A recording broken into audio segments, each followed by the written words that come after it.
Welcome back, everyone, to Pontos Fathom Hobbies. This is Season 6 of Eldritch Horror. It's Episode 4 of Masks of Nyarlathotep gameplay. So we're going to jump into Turn 4 here. We had made some progress on closing out the active rumor last turn, on Turn 3. The spreading corruption. Everyone has a corruption condition now, so it's starting to wind up the tension. Quick shout out to Necromancy of Nyarlathotep. You can check out the links below in our bookstore. Helps to support the channel, as does your liking and subscribing. Get the algorithm to notice the channel and maybe get to some live streaming soon. Also can check out Patreon. Thanks a lot for visiting. Let's jump into Turn 4 without further delay. So let's start out with Preston Fairmont. We're both on the Istanbul. I think we should do an acquire assets while we're both here. So Preston can acquire assets, and so can Father Mateo. So that maybe that's the first move, right? So, and then so let's have him perform that. So first off, Preston. He gets a 1 success. He can get the treasured memento. And again, he will just pass that right off to pass it off to Father Mateo. So it's 1, 2, 3, 4, 5, 6. Father Mateo will also go.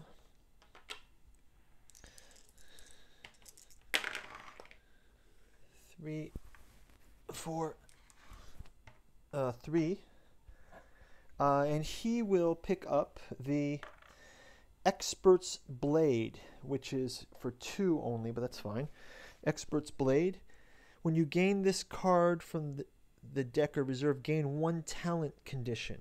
And you also get +2 during combat. So now he's quite like an exorcist of some sort. Like, you know, he's got all of these abilities now. So I think that's pretty cool. It looks like his combat is pretty high, so Father Mateo is starting to be quite armed up. I'm just wondering if there's going to be a reckoning if someone has too many items, which would just seem to... So let's see if there's a talent here. We have allies. It's gain a talent... gain a talent condition. It's a condition. Okay, so talent condition. He gains... He gains perceptive. Talent condition of perceptive. You may reroll 1 die when resolving a test. So that is going to go to Father Mateo. Okay. So moving forward.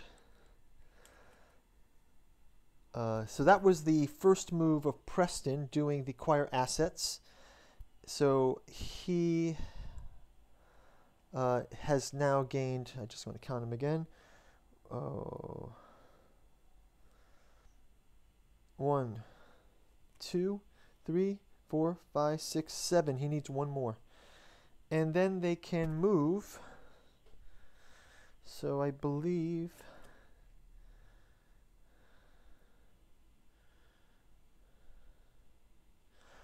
they can travel here and then spend their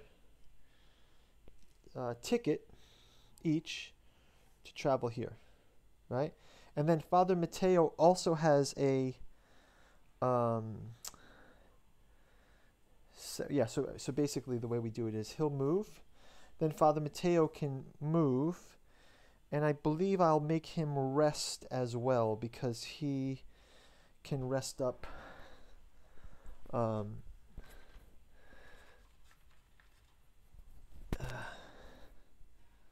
He can rest up because his health and sanity is a bit low here. So let's just have Father Mateo rest. We will discard these, and then they can do this adventure encounter. And then finally, Calvin. Okay, so first of all, he can trade any amount of health and sanity. So once again, he will give a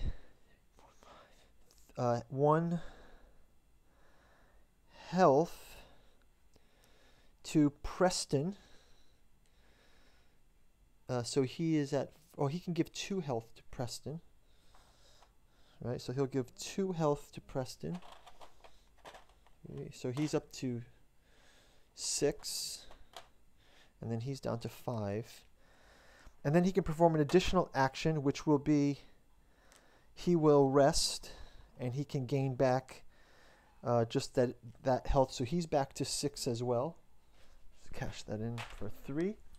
So, and then his one remaining action will be to travel, and he will spend his boat ticket as well. So he can go 1 and have that encounter for Mystic Ruins again. So he is our remote healer, Mystic Ruins solo adventurer. And while these two are sort of benefiting from their abilities to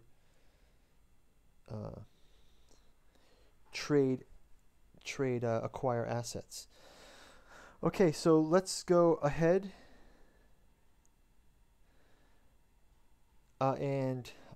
so he's basically Preston Fairmount as the millionaire who has this mechanism of being a philanthropist. If he's partnered up with you, you can sort of he gets extra powers. But on a loan, he doesn't get much extra power, so it makes sense to keep him bundled, so to speak. Okay, so let's go into our encounters phase. So we'll start out with Preston doing the encounter for the Order of the Bloated Woman. The Eye of Darkness, it says, you are contracted by a stranger with a dark past, a man named Jack Bundy. Together you work to uncover the true ambitions of the Order of the Bloated Woman. When this card enters play, place an adventure token on Shanghai. When this adventure is completed, draw the Grey Dragon Island. At the end of the Mythos phase, investigators on Shanghai as a group may spend clues equal to half to gain the Eye of Darkness unique asset and complete this adventure. Okay, well that's not bad. So so basically at the end of the Mythos phase we can spend the clues. So sounds good. Let's go to. So we just have to do an encounter, I guess, in Shanghai, right? That's the only thing to do here. And then once this adventure is completed. So this gets completed at the end of the Mythos phase. We have to stay in Shanghai, so we just do Shanghai Encounter. So we'll have first Shanghai Encounter by Preston. For the right price, you gain access to the dangerous texts from the forbidden library of Siku Jinshu. And he has to roll a test. If you pass, you learn the lost ancient wisdom. Improve your lore. So his lore is already here. He can improve it. So he's improved his lore. That's pretty good.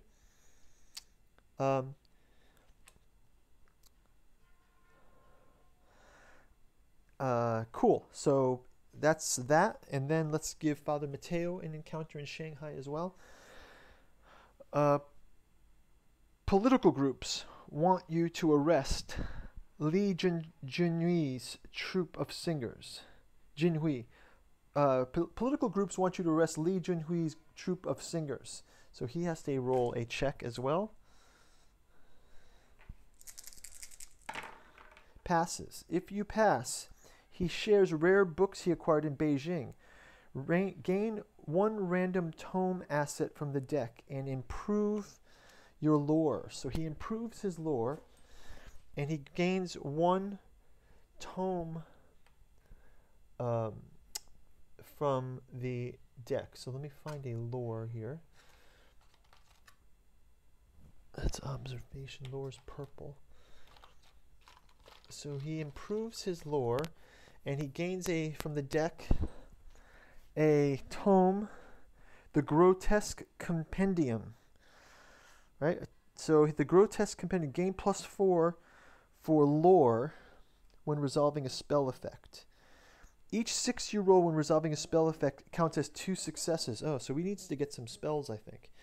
Okay, so that's kind of a cool one. The Grotesque Compendium item. And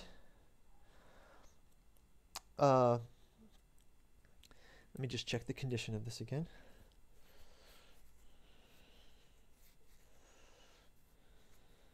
Okay. Okay, so that is that. And we can now go to Calvin. Calvin Wright.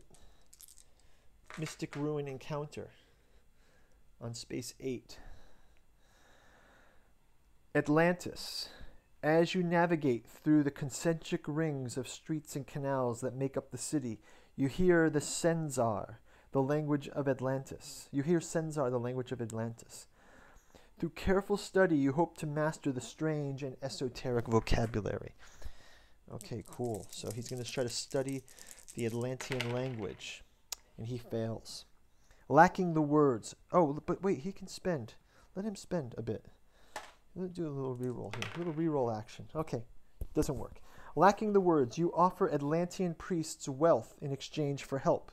Okay, so lacking the words, he's going to try to bribe them. If you pass, they are pleased with your gift. Close one gate of your choice on any space. Wow, whoa, that is powerful. Closes one gate on any space, so he closes the gate in Buenos Aires. Amazing. The problem is, Father Mateo needs to close gates in order to do this power, but that's okay. He has options in the future to close gates. That's the end of the encounters phase. Let's go to the mythos phase. So the next mythos card is... Okay, so we advance the omen by 1. No gates are open. There is a monster surge. If no gates correspond to the omen, spawn a gate. So let's spawn a gate. Miskatonic outpost. London. A gate is spawned on London. And we get a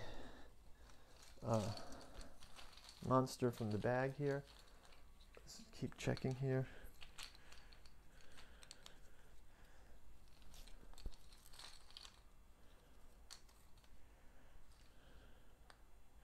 Hunting Biaki in London. Okay. Oh, and there's a on spawning. There's a indication. When this monster spawned, move it to the nearest space containing an investigator. Oh, the investigator becomes delayed. Okay, well this is great because he's staying on this space, and oh, we have to move the. Oh, it's back to Atlantis again. Cool. Okay. That's just the luck of the draw. So he's delayed there, but there's actually an encounter there. So cool. Okay, anyway, continuing into our mythos card. So actually it says, if no gates correspond to the open, spawn a gate. Okay, we spawned a gate. And then we spawn a clue. So let's spawn another clue. We do need to collect some clues at some time. I think that it looks like we'll need to pay some clues, so maybe they can make their way back after the expedition, perhaps. This clue is for 16, and that is, help me out guys, you're screaming at the screen. 16 is right over there. Is it underneath one of these? No. 16 here. Okay, so maybe we can catch that on the way back. Okay, so clue is spawned, and now we read the card. It says, the Feast of Umurdoth. Last week, every grave in the cemetery had been opened and emptied. Last night in the hospital, every patient was too weak to stand, vanished in the night. The ghoul's rampage grows ever fiercer, and the dark god plots against you to secure their feast. Yikes, that's Nyarlathotep plotting against us, weakening people. So the Feast of Umurdoth, the event says discard all possessions on defeated investigator sheets and return all defeated investigator sheets and tokens to the game box. Okay. The lead investigator resolves the reckoning effect of all their conditions and treats the die rolls as ones. Jeez. Okay, so Preston Fairmont has to check out his corruption condition. Gain 1 Eldritch token, then flip this card. He gains a Dark Pact condition. he has 1 token, so he has to discard an ally asset. He does not have an ally asset, so that's okay. And